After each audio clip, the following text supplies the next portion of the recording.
있어서 일단 감사하게 생각하고 또 이런 뭐 또 줌이라고 하는 이런 시스템이 개발되어서 또 함께 예배드릴 수 있게 되어서 참 다행이라고 생각합니다. 네, 죽을 병에 걸렸다가 회복된 사람은 자신의 삶을 덤으로 사는 인생이라고 생각할 것입니다. 죽을 병까지는 아니더라도 누구나 살면서 한두 번쯤은 죽을 뻔한 위기를 경험하면서 여기까지 왔을 수 있습니다. 저는 어릴 때 부산 해운대 바닷가에 놀러 갔다가 물이 갑자기 깊어지는 지점에서 허우적대다가 죽을 뻔한 적이 있었습니다. 발이 바닥에 닿아야 하는데 닿지 않을 때의 그 당혹스러움과 공포를 느껴보신 적 있습니까? 이렇게 죽는구나, 뭐 이렇게 생각을 했죠. 또 성인이 되어서는 우리 박재영 교우님처럼 차를 폐차시킬 정도로 큰 사고를 당한 적이 있었습니다. 올림픽대로에서 강남 성모병원으로 빠지는 길이었는데 속도를 줄이지 못한 SUV가 멈춰서 있던 제 차를 들이박는 바람에 제 앞에 있는 차까지 밀려서 이 앞뒤로 막 찌그러진 그런 큰 사고였습니다. 그렇게 해서 한 3주 정도 병원에 입원했던 적이 있었습니다. 저 역시 뭐 어떻게 보면 덤으로 사는 인생이라고 말해도 될 것 같습니다. 사실 그리스도인들은 어떤 의미에서 모두가 덤으로 사는 인생이라고 말할 수 있습니다. 그리스도와 함께 우리의 옛사람이 다 죽었기 때문이죠. 우리는 그분의 부활 생명에 동참해서 덤으로 살아가고 있는 사람들이라고 말할 수 있습니다. 덤으로 살고 있다는 생각이 분명하기만 하다면 인생을 바라보는 시각이 좀 달라지지 않을까 싶습니다. 오늘 본문에 등장하는 여호사밧은 덤으로 살아가는 사람들의 대표라 할 만합니다. 북이스라엘의 왕인 아합과 동맹을 맺어 길랏 라모스를 탈환하려고 전쟁을 벌였다가 거의 죽을 뻔했기 때문이었죠. 구사 일생으로 살아남았다는 말이 딱 맞을 것 같습니다. 아합은 안 죽으려고 변장을 했고 여호사밧이 왕복을 입고 출전하는 바람에 적의 주요 타겟이 되었습니다. 절체절명의 상황에서 여호사밧이 소리를 질렀고 여호사밧을 죽이려는 자들이 갑자기 발걸음을 돌리는 이상한 행동을 했습니다. 성경은 하나님이 그들을 감동시키사 그를 떠나가게 하셨다 이렇게 말하고 있습니다. 그러니까 하나님의 개입으로 겨우 살아남은 거죠. 변장했던 아합은 한 병사의 무심코 쏜 화살에 맞아 죽었고 여호사밧은 목숨을 부지한 채 예루살렘으로 돌아오게 되었습니다. 예루살렘으로 돌아온 여호사밧을 기다리던 것은 선견자 예후의 책망이었습니다. 2절, 3절 말씀 각자 있는 곳에서 우리 또 같이 한번 다시 읽어보겠습니다. 하나님의 아들 선견자 예후가 나가서 여호사밧 왕을 맞아 이르되 왕이 악한 자를 돕고 여호와를 미워하는 자들을 사랑하는 것이 옳으니까 그러므로 여호와께로부터 진노하심이 왕에게 임하리이다. 그러나 왕에게 선한 일도 있으니 이는 왕이 아세라 목상들을 이 땅에서 없애고 마음을 기울여 하나님을 찾음이니이다 하였더라. 여기서 발견할 수 있는 재미있는 사실 한 가지는 물론 재미없을 가능성이 더 크긴 한데 여호사밧 왕을 책망한 예후가 하나니의 아들이라는 사실입니다. 하나니가 누군가 하면 아들 예후와 마찬가지로 선견자였는데 여호사밧 왕의 아버지였던 아사 왕을 책망했던 인물이었습니다. 아사 왕 역시 선한 왕이었는데 말년에 아람 왕을 의지하는 악수를 두는 바람에 하나님의 책망을 듣게 되죠. 그런데 아사 왕은 그 책망을 받아들이지 못하고 분노해서 하나니를 옥에 가둬버립니다. 이제 하나니의 아들인 예후가 아사 왕의 아들인 여호사밧에게 대를 이어 책망하고 있는 것이죠. 여호사밧은 어떤 반응을 보였을까요? 아버지와 달리 책망을 받아들입니다. 적어도 이 점에서는 여호사밧이 아버지보다 나았다 이렇게 말할 수 있을 것 같습니다. 왕의 자리에서 누군가의 책망을 듣고 받아들인다는 것이 결코 쉽지 않은 일이었을 것이기 때문입니다. 우리가 관심을 가져야 할 것은 책망의 내용입니다. 남왕국의 왕들과 북왕국의 왕들은 서로 앙숙일 때가 많았는데 여호사밧은 특이하게도 북왕국의 왕과 관계가 좋았습니다. 당시 북왕국의 왕이었던 아합 가문과 혼인함으로 인척 관계를 맺었습니다. 사돈이 된 것이죠. 오늘 같은 명절이 되면 자주 만나야 되는 그런 사이가 된 것입니다. 아합과 이세벨의 딸인 아달랴를 며느리로 받아들인 것인데 나중에 이 아달랴에 의해서 엄청난 일을 겪게 될 것입니다. 여호사밧은 원래 사람을 좋아하는 성향의 사람이었을까요? 왜 아합과 그렇게 가깝게 지내려 한 것일까요? 이것이 선견자 예후가 여호사밧에게 했던 책망의 내용이었습니다. 왕이 악한 자를 돕고 여호와를 미워하는 자들을 사랑하는 것이 옳으니까 옳지 않다는 것이죠. 사람을 좋아하는 것은 나쁜 일이 아닌데 아무나 좋아하는 것은 나쁜 일이 될 수 있다는 것입니다. 여호사밧은 아합과 함께 전쟁에 나섰다가 식겁하고 돌아왔습니다. 거의 죽을 뻔했죠. 보통 이럴 때 우선순위가 재정립되는 뜻밖의 유익을 얻게 되는 경우가 많습니다. 진짜 중요한 게 뭔지를 새삼 깨닫게 되는 것이죠. 아마도 여호사밧은 어떤 사람과의 관계보다도 하나님과의 관계가 중요하고 그 관계가 우선되어야 한다는 매우 중요한 교훈을 배웠을 것입니다. 오늘 본문은 여호사밧의 개혁을 다루고 있는데 이런 배경에서 이루어진 일이라는 사실을 기억하면서 함께 묵상하려고 합니다. 여호사밧은 덤으로 주어진 인생에 무엇을 해야 한다고 생각했을까요? 선지자의 책망을 듣고 어떤 의미에서 한 번 더 기회를 얻은 셈이 되었는데 그 기회를 어떻게 활용하게 될까요? 내가 만약 그 당시의 왕이었다면 나는 무엇을 할 것 같습니까? 덤으로 주어진 그 기회에 말입니다. 우리 4절 말씀 있는 자리에서 다시 한번 같이 읽어보겠습니다. 여호사밧이 예루살렘에 살더니 다시 나가서 부엘세바에서부터 에브라임 산지까지 민간에 두루다니며 그들의 조상들의 하나님 여호와께로 돌아오게 하고 여호사밧이 예루살렘에 살더니라는 표현이 다소 생경합니다. 여호사밧이 유다의 왕이니 예루살렘에 사는 것이 지극히 당연한데 왜 이렇게 당연한 말을 하는 것일까요? 여호사밧이 이제 더는 북왕국에 기웃거리지 않고 예루살렘에 살았다. 즉 내치에 힘썼다라는 것이죠. 부엘세바에서부터 에브라임 산지까지는 남왕국 유다의 영토 전체를 가리키는 표현입니다.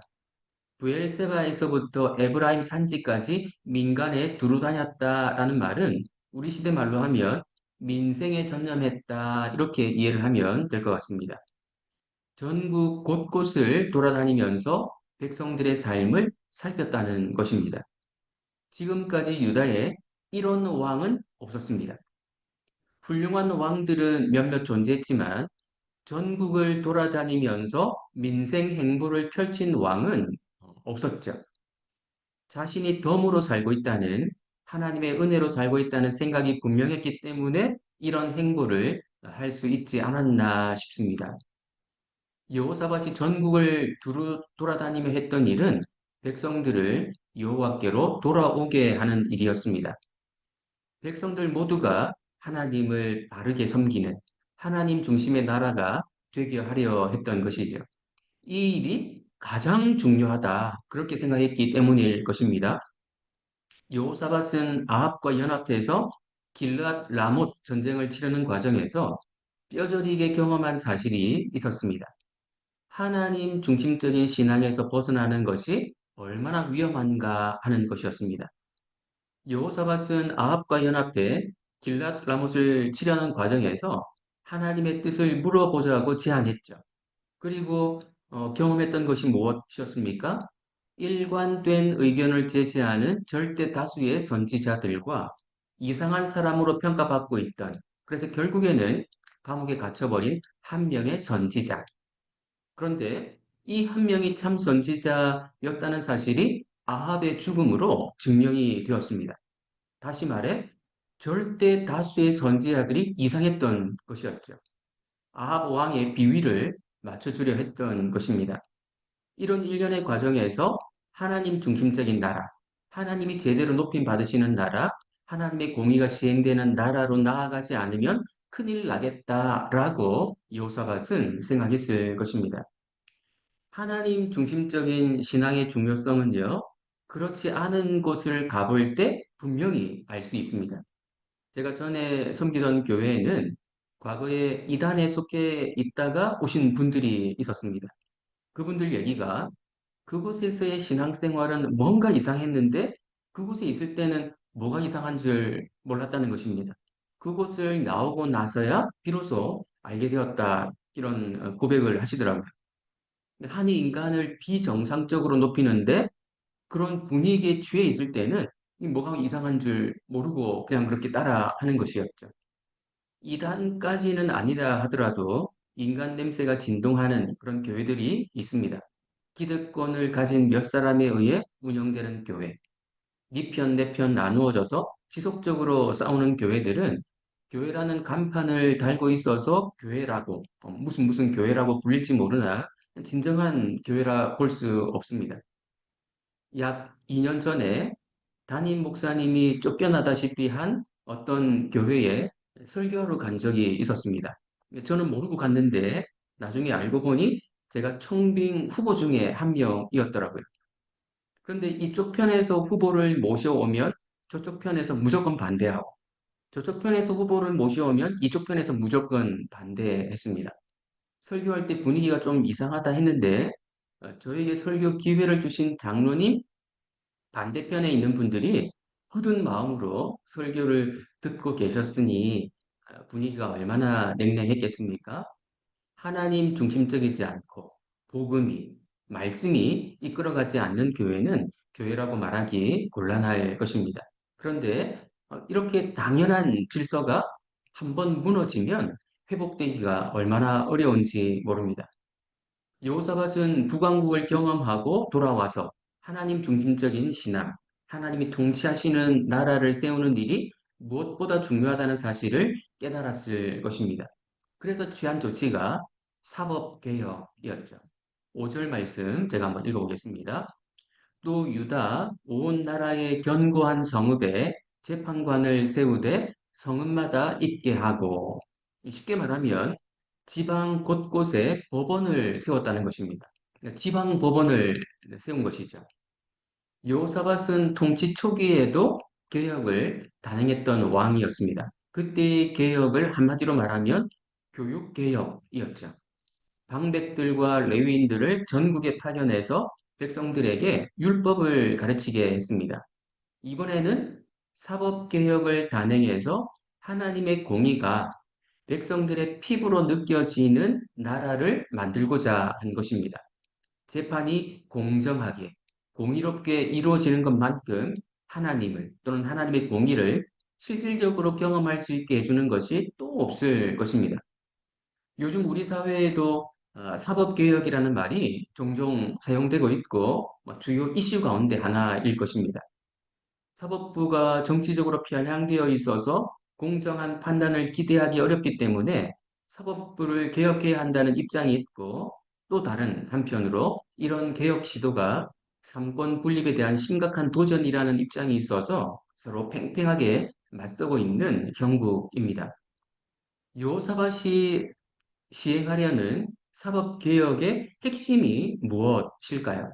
우리 6절, 7절 말씀, 우리 예주가 마이크 온하고 한번 읽어주시기 바랍니다. 6절, 7절입니다.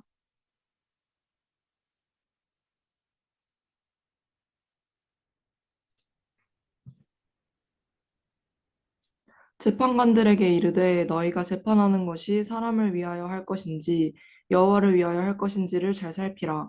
너희가 재판할 때에 여호와께서 너희와 함께 하심이니라. 그런즉 너희는 여호와를 두려워하는 마음으로 삼가 행하라. 우리의 하나님 여호와께서는 불의함도 없으시고 치우침도 없으시고 뇌물을 받는 일도 없으시니라 하니라. 네, 재판관이 재판하는 일이 하나님을 대리하는 일이라는 사실을 강조하고 있습니다. 그렇기 때문에 핵심은 하나님을 두려워하는 마음으로 재판해야 한다는 것이죠. 하나님은 공의로우신 분이기 때문에 하나님의 공의로운 성품이 반영되도록 재판해야 한다는 것입니다. 이를 위해 재판관들에게 필요한 마음이 하나님을 두려워하는 마음, 하나님을 경외하는 마음이죠. 하나님을 두려워하는 마음을 갖는 것이 사법개혁의 핵심이었습니다. 우리 시대, 우리 사회의 문제를 해결하는 사실상 유일한 방법이기도 한데, 이 세상이 하나님 나라가 되기 전에는 불가능한 일이기도 합니다. 우리 사회는 민주주의 사회이고, 민주주의 사회는 국민이 주권자인 사회이죠. 그런데 주권을 갖고 있는 국민이 전적으로 올바르다고 할 수 없고 또 생각도 서로 다르기 때문에 온전한 사법개혁이 일어날 수 없다는 사실을 인정해야 합니다. 하나님을 두려워하는 마음을 가진 분들이 재판관이 되어서 부분적으로 개혁이 일어나기를 기대하는 수밖에 없습니다. 우리가 사는 세상의 한계이죠.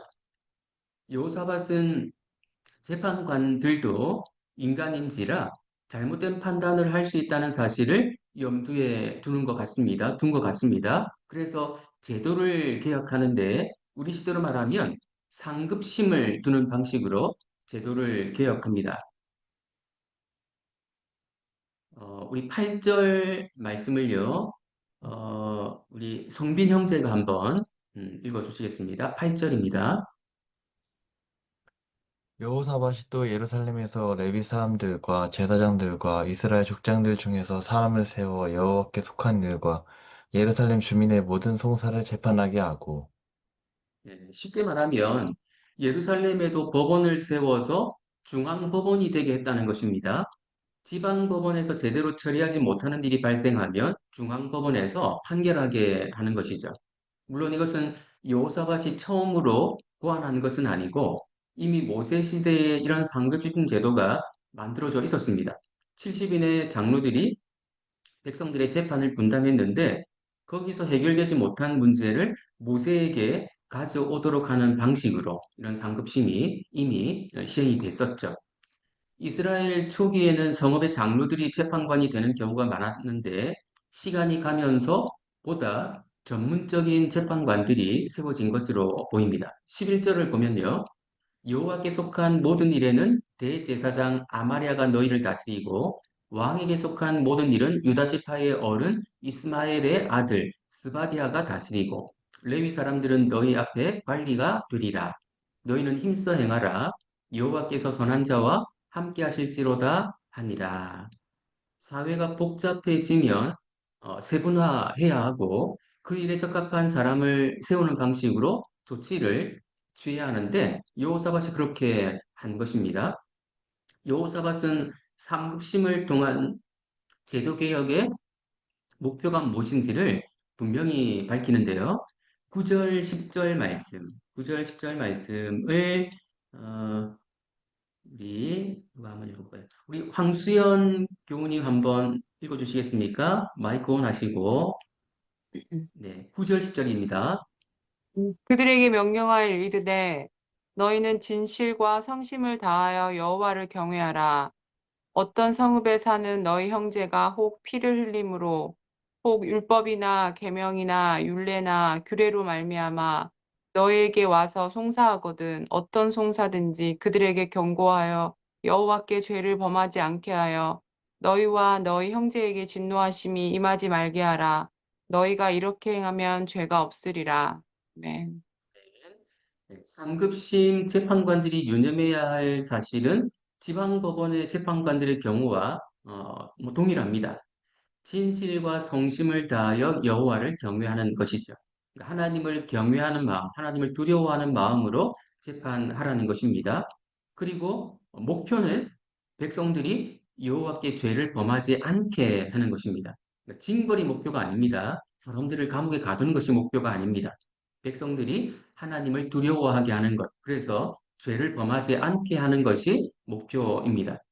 재판관들이 하나님을 두려워하는 마음으로 두려워하는 마음이 재판 과정에 반영될 것이고, 그것이 하나의 문화를 만들어서 백성들도 죄를 범하지 않는 방향으로 가게 하는 것입니다. 그러면 나라 전체가 하나님을 경외하는 방향으로 가게 될 것이고, 그러면 죄를 짓지 않는 방향으로 가게 되고, 그런 문화가 형성되는 것이죠. 그 출발점이 재판을 공의롭게 하는 이 재판 제도에서부터 시행될 수 있다고, 시작될 수 있다고 여호사밧은 생각한 것 같습니다. 여호사밧은 참 귀한 일을 한 것 같습니다. 역대기를 처음 읽고 들은 사람들은 바벨론 포로에서 돌아온 귀한 공동체였죠. 그들이 처음으로 이 부분을 읽고 들었을 때 개혁을 어떤 식으로 하면 좋겠다 하는 것에 대한 좋은 힌트를 이 부분에서 여호사밧이 했던 일에서 얻지 않았을까 싶습니다. 오늘 말씀을 좀 정리하겠습니다. 추석을 맞아 오랜만에 가족들, 친척들 만나는 분들이 많으실 것입니다. 이렇게 만나는 분들, 우리가 만나는 사람들이 다 신실한 분들이면 너무 좋겠지만 현실적으로는 그렇지 않을 것입니다. 사람은 다 너무 좋은데 아합 같은 사람이 있을 수 있죠. 아합같이 자신의 의지와 상관없이 완전히 세속에 물든 가치관을 갖고 살아가는 분들이 있습니다. 그리스도인 아닌 분들은 그렇게 살아가시겠죠. 오늘 본문이 주는 첫 번째 교훈이 무엇인가 하면 사람보다 하나님이 먼저라는 것입니다. 아합을 사랑했던 여호사밧에게 어떤 일이 일어났는가를 교훈 삼아야 합니다. 친교를 나누시되 순간순간 하나님을 의식하기를 바라고 여호와를 두려워하는 마음을 유지하며 정을 나눌 수 있는 그런 추석 연휴가 되도록 또 우리 친척들과의 만남이 되도록 좀 수고해 주시기를 애써 주시기를 바라고요. 또 한 가지는 뭐 이건 당장 오늘 적용하기는 좀 곤란한 것이지만 교회 생활을 하면서 계속 염두에 두어야 할 사실입니다. 여호사밧이 사법개혁, 제도개혁을 통해 이루려고 했던 것은 결국 하나님 중심의 문화를 그 유다 안에 만들어 가려 한 것입니다. 우리 시대 교회가 개혁에 힘써야 할 부분이 있다면 복음의 문화를 만들어 가는 것입니다. 지금까지 한국 교회의 주류 문화는 복음의 문화였다기보다는 구원의 문화였다고 말할 수 있습니다. 우리가 이미 예전에 읽었던 뭐 베이츠의 책, 또 누구였죠? 몇몇 학자들의 책을 읽었는데 이런 표현들을 사용하곤 했었습니다. 내가 이미 구원받은 것이 가장 중요하고 그것을 이미 이루었다고 확신하는 것이 중요하다고 말하는 그런 문화인데 이 과거에는 구원의 확신이 있느냐 없느냐 이런 것들을 물어보는 이 질문이 굉장히 중요했었죠. 이미 구원받았기 때문에 삶은 그다지 중요하지 않게 여겨지고 잘 살면 더 좋은 정도로 여겨지게 만드는 그런 문화가 실제로 있었습니다. 한국 교회가 더 성숙해지지 못했던 것은 이 구원의 문화 때문일 수 있습니다. 복음의 문화는 쉽게 말하면 복음을 강조하는 문화입니다. 예수님이 부활하시고 승천하셔서 영원한 왕이 되셨다는 사실을 강조하는 것이죠. 나의 구원도 중요하지만 나의 구원보다 예수님의 왕 되심을 또 강조하는 것입니다. 예수님이 영원한 왕이 되셨기 때문에 현재도 왕으로 통치하고 계시다는 사실을 인식하는 것이 중요합니다. 다시 말해, 매 순간 그분을 왕으로 인식하고 그분의 통치를 받으려고 애쓰는 것입니다. 복음의 문화는 우리를 계속해서 제자의 상태로 머물게 만들어주기 때문에 성숙한 성도로 나아갈 수 있게 만들어 줍니다. 우리가 언젠가 독서 토론을 통해서 좀 더 깊이 있게 한번 공부해 보려고 합니다. 우리뿐 아니라 다음 세대를 위해서 거룩한 문화, 복음의 문화를 형성해 가는 그런 믿음의 교회 되기를 예수님의 이름으로 축원드립니다. 기도하겠습니다. 하나님 아버지 추석 명절을 만나서 우리가 또 여러 친지들을, 가족들을 만나는 그런 시간들을 갖습니다. 너무나도 즐겁고 또 흥분되는 그런 시간들이 아닐까 싶습니다. 하지만 우리가 만나는 사람들이 다 신실한 자가 아니라는 사실을 또 우리가 잘 알고 있습니다. 다 좋은 사람들이지만 또 세속적인 가치관을 갖고 살아가는 사람들일 수 있음을 또한 기억하고 친교의 시간들 갖기를 원합니다. 여호사밧이 범했던 실수를 저희들이 기억하면서 같은 실수를 되풀이하지 않기를 원합니다. 여호와를 두려워하는 마음, 여호와 중심적인 그런 삶의 방식을 잘 견지한 채로 사람들을 만나고 사랑을 나누고 정을 나눌 수 있는 추석 연휴가 될 수 있도록 은혜 주시고 또 여호사밧이 유다 나라를 하나님 중심의 문화로 이렇게 세워가려고 했던 것처럼 앞으로 우리 믿음의 교회도 복음의 문화를 계속해서 세워갈 수 있는 거룩한 공동체로 하나님 세워갈 수 있도록 은혜 내려 주옵소서. 예수님의 이름으로 기도드립니다. 아멘.